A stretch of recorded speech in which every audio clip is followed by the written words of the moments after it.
Voilà, nous vous saluons de partout où vous nous suivez, à Kinshasa, à Brazzaville, et voir tous ceux qui nous suivent sur YouTube, Doudou Montiri TV, chaîne YouTube. Très content de vous savoir nombreux. Et surtout, aujourd'hui, ce soir, si vous allez nous suivre le matin, ce n'est pas un problème, nous allons parler de la restauration avec les hommes de Dieu. Bauti wapi, on a une toro belango sikaoyo, na olingatina zo sika na bango, na pesa no mbote mingi na ndeko la misoto yambi awa, alingo se présenter et na ba ndeko oyo bazana simana yo, opesa ba komo na bango, na ba mboka bauti. Merci na occasion Pesibiso ya se présenter na télé à Kinshasa. Nazali frère Fanfan Makenda na outi États-Unis. Ndeko ya Pacheli. C'est mon grand frère. Ah, petit frère Pacheli Makenda. Ya Nangai. OK, merci. Et à la gauche Nangai, c'est frère Modeste. Il est à Outi France. Et à la Katikati, frère Patrick, il est pas Outi France. Wazana Simanayo, frère Lik qui est pas Outi France, et il y a des frères et des sœurs sont occupés. Monsieur Sobako Milobi, Bazana fatigue, il y a vol. Monsieur Sobako au la course par rapport au Toyebele et les autres, Bakoya Namikolo, Oyezoya. Vous voulez que ça monini, il y a la restauration. Restauration église, restauration religion, Tonini Pento. Vraiment, la question bibalée, on a évité sur la question, mais ils ont tout expliqué l'église la religion. Ils ont opposé religion et l'homme, l'église et l'homme. Mais je crois bien que la restauration est allée moins dans l'église. Voilà, moins dans l'église. Mais si comment on a vu une délégation, comment ils ont retrouvé ça? Bien que nous parlons de la restauration, mais nous avons tout mis ça pour makambo mboka na biso, pour na bonzambe na kata mboka na biso. Biso loko mo ezo tungisa biso te. Eza tango ba pesi yo mission, ba lobi na makomi, tango pesa ra vision, pesa na provision. Ba pesi nani mission. Merci, mission e bandara na mutu. Donc ngai awa ndeko na yo, c'est moi qui a réussi ce message de la restauration. Et bandaki awana Kinshasa na 2018 na utaki États-Unis na yaki et belé ba reconnaître nga mais na lekaki na yaki monsieur zalaki munene na courir au salon finance la minatika message et message wana ba etika na betando ine de to iketo ko loba na YouTube ezali na télévision pe na lekaka ndeni message message ezalaki que Yesu azali peinture te andako Yesu aza peinture te andako. Oui. Donc, au salignon, après au lobby comme voyez ça. Il est la tête de l'église et l'église c'est son corps. Déjà, na église, homme de Dieu, Azate. Na église, homme de Dieu, Azate. Voilà. C'est on a Nazali. Et ça, l'appellation un peu brutale, mais ils en ont fondamenté. Parce que Dieu, c'est Jésus même. Il y a un nom qui est au-dessus de tous les noms. Au nom de Jésus-Christ, tout genou fléchisse. Donc, le nom de Dieu, quand même, c'est supérieur par rapport à la création. Mais la divinité de ce monde se repose au nom de Jésus parce que c'est le nom qui est au-dessus aussi de tous les noms. Le nom de Dieu est Zamounene. Mais Yesu, faut ça la volonté à Nzambe. Volonté à Dieu, Zani. Bisonne soto landa moi, la lepe mon côté à Bunga. Or, bino ce que bolingo landa moi, la bozo landa père. Bozo père sa volonté naïe mon Congo. Or, ce que si volonté à Nzambe mon Congo, vous êtes contre la foi. Parce que ce n'est pas Dieu qui consomme la foi, mais c'est Jésus-Christ qui est le consommateur de la foi. Contre la Trinité ou pour la Trinité? La Trinité, c'est Jésus. C'est lui qui est le pont du Père et l'Esprit. Parce que l'Esprit qui a créé, ce n'était pas le Saint-Esprit, c'était l'Esprit de Dieu. Mais cet Esprit s'est fait chair. Et c'est cette chair-là qui est prêchée. Et c'est cette chair-là qui t'a donné le Saint-Esprit. En fait, c'est Dieu lui-même dans le Saint-Esprit. Et c'est le Fils qui connaît tes faiblesses parce qu'il a passé par là. Si tu ressembles à la mabe, tu ressembles à la malamu, tu ressembles à l'église, tu ressembles à la religion malunga, mais quand on ressemble à peuple, l'église, tu ressembles. Il faut besoin de messager ou azali clair directement où tu pas Yesu pour na race ou na. Donc, donc en 2021, je crois que 100 ans, il y a Simon Kimbangu. 100 ans, je crois qu'ils ont le Bélabiso le Romoro. Et je crois bien, Papa Nabiso Simon Kimbangu, il a travaillé dans la part de Jésus-Christ. C'est ça le problème. Il a parlé dans la part de Jésus parce qu'avant Simon Kimbangu Botama, Bakoko Nabiso Bayeba Nzambe. Mais mon côté, Atikala qui n'a aura, Oyo, Totikala Nangola Komba Papa Simon Kimbangu. Donc il a fallu des missionnaires pour se venir avec la Bible. Et Nakotanga la Bible, Papa Simon Kimbangu Azalaki, catéchiste, il y a église, Moko Oyo Mindele. Et ma commis a la message parce que la foi vient de ce qu'on attend. Il a fallu lire Jésus pour comprendre les mystères cachés. Et c'est ça qui était les débits. Mais après 100 ans, c'est comme un jour, parce que après 100 ans pour dire c'est mon colomoro. Donc après encore un jour, voilà, il y a la restauration de l'église. Et ceux qui messageaient à Une comprenons bien, après Papa Simon Kimbangu, 100 ans après, c'est enfant. Par la volonté de Dieu. C'est par la volonté de Dieu que Jésus établit les rois des rois, les seigneurs des seigneurs. Vous allez prophète, vous allez dans ici quoi. Et ce qu'il y a soit allé,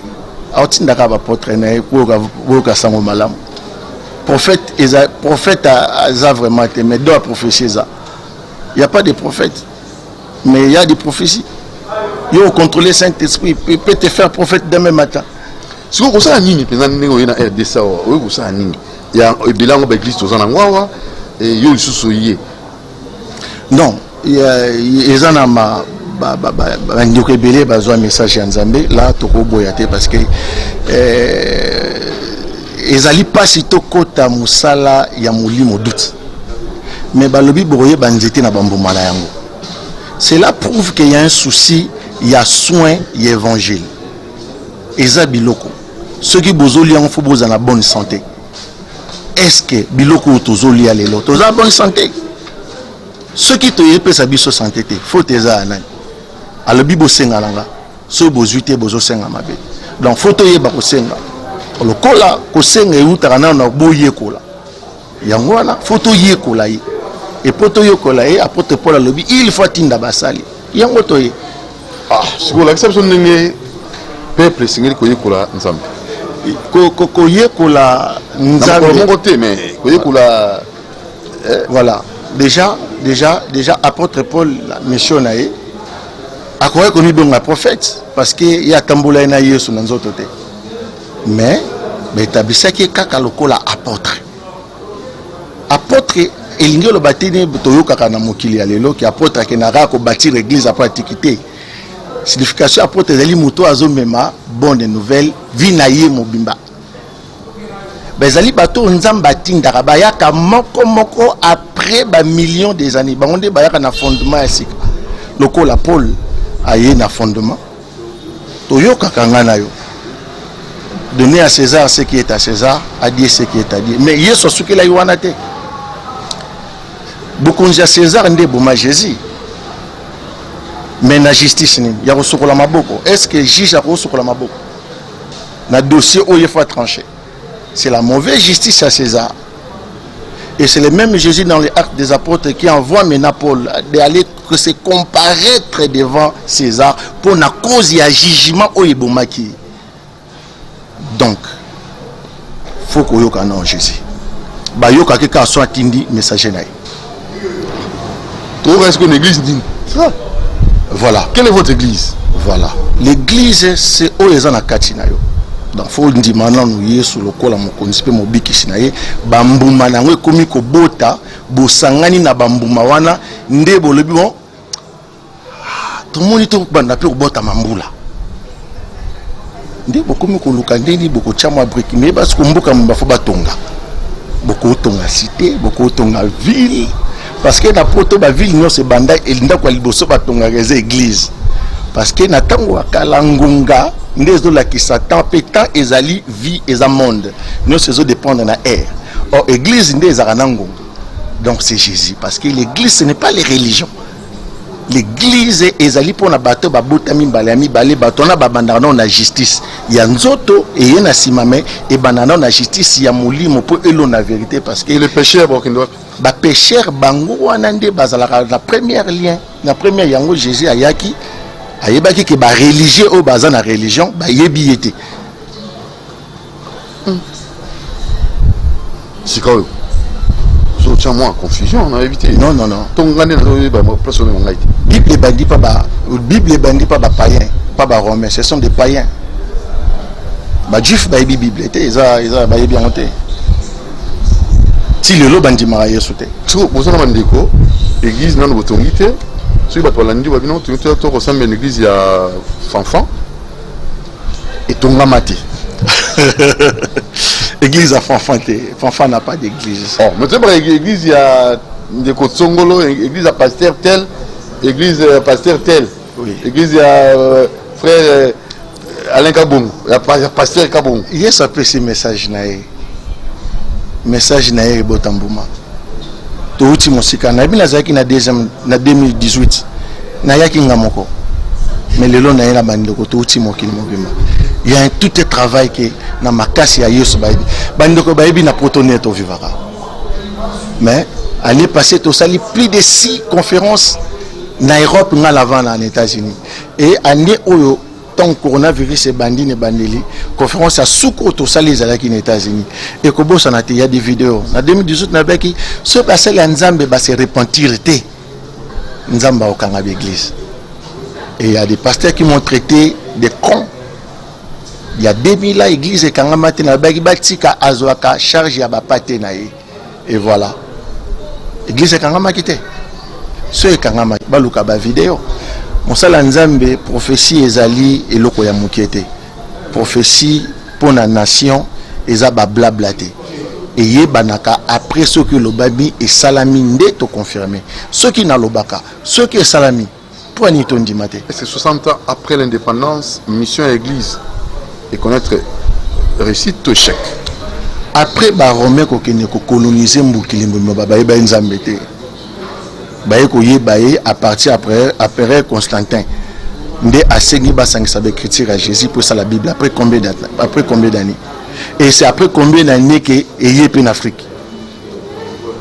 Donc tant Nzambe ezakara soki to yebi volonté à Jésus. Ndé to continue le véritable temps de dire. Or ce boyebi yesote bozali na temps auto benyon tant ya bozeli ya Nzambe. Si vous ngala zokoma ko kamwa mwa moke to mona ka ba église watu ganga ko nom de Jésus-Christ ba ko teya Yesu ba ko loba makambo Yesu mais tout ça sous temps bozeli ya Yesu. Yango tozali lelo. Toto tangi na bondeko ka l'Ancien Testament, bon mona tozali na Genèse. Livre oyo et pesibiso photo ya création, ils a photo ya création et Exode mbotama ya moto oyo asali ti 12 ans ba pesa agité komboté Moïse abotama sanon akola sanon. Ça veut dire que c'est un être spirituel. Donc on appelle ton kota sima. Après Lévitique ils étaient un sacerdoce. Donc Nzamba a établi basali naï. Mais il y a l'amdi et Lévitique ils allaient nombre. Er ya patience ya Nzambe za er ya liwa. Donc ce que mon nambuko na basala Nzambe ba komo ubimebele, c'est que Nzamba azo mona motaro talate.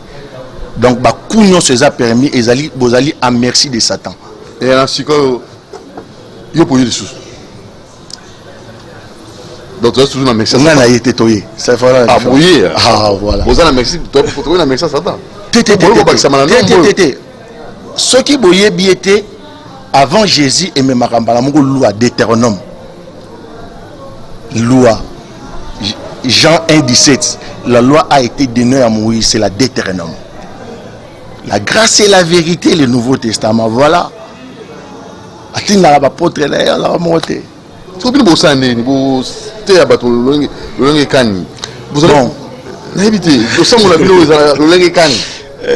non, premièrement, Nzamba pesibiso makasi na tango ya coronavirus.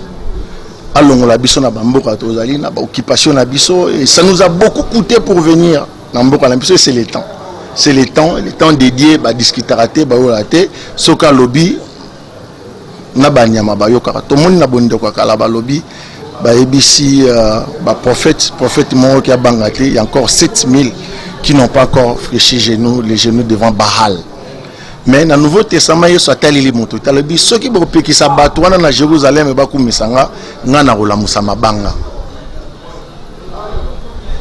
donc, on est venu proclamer la gloire de Jésus dans ces pays. Après, ils ont soulagement d'Afrique Mobimba. Parce qu'il n'y a pas que seulement les Congolais. Donc, c'est l'Afrique, c'est la race noire. Race noire. Amen. Pendant tout ce temps-là, mais à mon avis, là où il y a Jésus, il y a la justice, il n'y a pas de guerre, il n'y a pas la famine, il y a la vie. Amen. Pour voir le message. Eza graine, albi foi ezali graine amukie so tchona mabele seneve ebotaka nzete ya monene. Ondimaka foi. Ce qu'on a la foi, on dit à Jésus, c'est lui qui est le consommateur de la foi. Tu n'as si dit l'éternel, parce qu'il y a un nom qui est au-dessus de l'éternel, l'ère de la patience. L'éternel a dit, c'était l'ère de la patience de Dieu. Lorsque vous êtes en train de glorifier l'éternel, vous êtes encore sous l'ombre et à poser à l'éternel qui est Dieu. Donc il faut beaucoup de qui est Jésus. Oh Jésus a le baramoto dans ma commune. Est-ce que je suis à l'église? Mais est-ce que je suis au bara pour ressembler à notre Père qui est Jésus? Non, non, non, non, au côté. Voilà. Voilà. Notre Père qui est Jésus. Voilà. Est-ce qu'il y a un autre qui apekisa nous comme à la montagne Jésus apekisi pour nanini beaucoup de escroquerie boza la lokola ba pharisien te o basambela liboso balabala bon on a pas entendu non 3 personnes bafle muneni awezate bokese na ba pharisien. Si vous voulez être des disciples de Jésus, suivez ce que Jésus avait enseigné. C'est ça la bonne nouvelle. Et qui transforme moto au sein de la nzambe to ba on kaka na misala non par des paroles. So justice, non, justice c'est le début de tout. Auto-justice c'est ali, justice c'est le pasteur actuellement basala ngote. Nga naza juste. Nga nazo lo baka royo sa pesino. Je suis pas ba daka ba pauvre, ba sala ba orphelinat. Oh. Ya la musala ya religion, ya la musala ya église. Église ezo préparer l'homme intérieur. Religion ezali pour na extérieur. Or mutatalaka nzoto ya mutezali l'état. Alors ceux bozo liate bozo yebate, ils ont problème à l'état au bayebi yesute. Parce que yeso azo formé katia mutu. Mutu wana so azana katia mabe azalaki comme ministre, comme président, azana Jésus a continuer chemin. Mais plutôt dans l'état laïque. État laïque ezali religion. Mais ça Jésus té.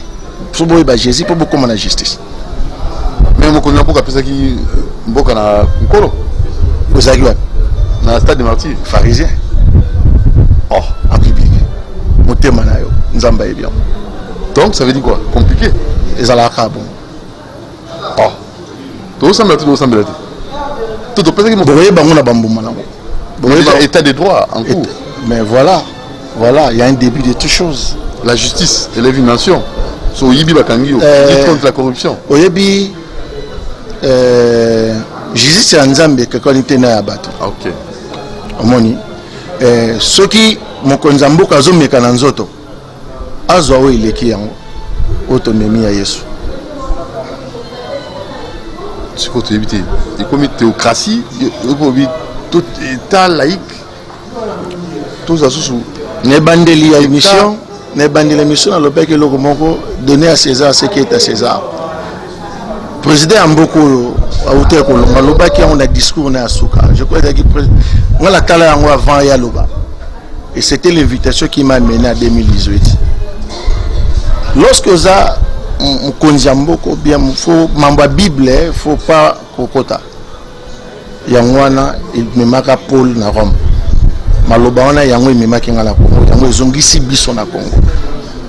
Donc ceux qui me konjamboko zo meka justice c'est que nzamba zo préparer nzela pour avoir le véritable yesiko. C'est ça. C'est Jésus d'abord, justice. Il y a la justice, l'état de droit. C'est Jésus qui est l'état de droit. Ceux qui ont été corruption qui continuent. Parce que c'est lui qui est le chemin, la vie et la vérité. C'est lui qui sonde les reins et les cœurs. Ceux qui ont été rien. Ceux qui ont semblé en public, qui ont été. À mon anaka la bambouma. Ah. C'est quoi? Bateau, baza baptisé. Oh. Ezali elembo yambotama yamibale elembo. C'est quoi ça souni? Na misala kaka. Toye bon na misala. Soko zo rabaté. Motobo côté ah za 5 ya za 3 fois 5. Ah, olobiamo. Mutuya eza prière il y a juste des en efficacité, il y a mon santo. Celui qui a fait la justice, barbingue mon santo parce qu'il est bon, clair, juste. Ce n'est pas saint, saint c'est intérieur, mais la justice, bah justement na yo on bat ba monaka. Qui mon santo na yo, ya yo. Justice na yo, ya yo na bato. Amoni que justice ya ndié sur l'équipe. Ah. Moto wana sala kate atali chemin nzala akaibilipa. Religion sans Jésus, c'est ça. Boboumana, boyibana. Surtout où Afrique, tokena moka mondele, la justice est là, ça c'est ça. Tu vois ce que la justice donne. Dans la droit dans la poto. Donc là vous impliquez directement l'État. Mais c'est Jésus qui a porté cela. Banga bazongo wa peso Jésus. Apôtre Paul Azaki Romain. Yenda memi Yesu pas mindele. Mindele bazu ba comprendre makambo ya Yesu ezalaki justice ya solo baseli yango fondement. L'état azui na poto soki musala ezate tokena osambela tokena na l'état chômage ya sire. Ce ba photo chômage te c'est que baby sara musala yo moko. Donc oza capable de l'état futa tu vois justice à solo. Donc il faut des réformes. Jésus mta osala. So ton dimiye to yoki to se naître de nouveau. Aye déjà lilobanese a petit graine bako juger bako loba oya lobi ke kokisa mala kombo na Yesu. Oh. So mo konzi dans l'église non il y a mon konzi na biso Yesu, Yesu Christ. Ah, kamo. So batu ba okuta na bilonde. Batu okuta na biso siège ezali na mitema ya bato. Oyoki boye je crois que ezali nzete moko de joloni fo chango mai. Okochango maika na maloba oyo sazoloba. Or atindi basaleli na ye tozali. Donc tozana ba conférence toko fungola liboke. Ah ozo ba parabole hein. Yesu pa banero lobani kaka mais lokola bato ba na sagesse amuki etikali ka parabole. Mais ce ka apesio mayele na ye o fungoli parabole okoliba oyo to loba lelo ebi ma parabole parce que nan bato balia liloba Yesu te. Tant babanda pe ko liango lokola nanga parabole ezalango suite ezalango normal.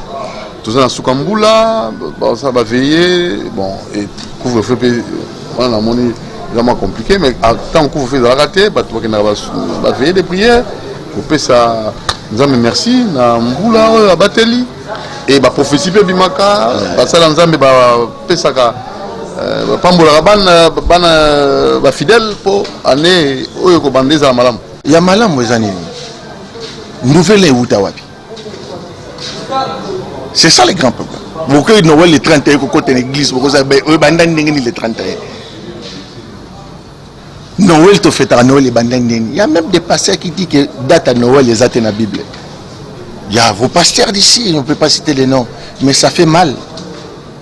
Date il y a Noël les ans à la Bible. Le 24 décembre. Les ans à la Bible. Voilà, c'est au monde qui est bien sauté.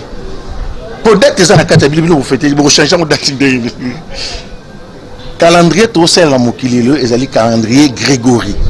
Et Bandi, na Rome, na Vatican. Mais alors, aux catholiques, dans la. Ce qui est sur le tangi, ça.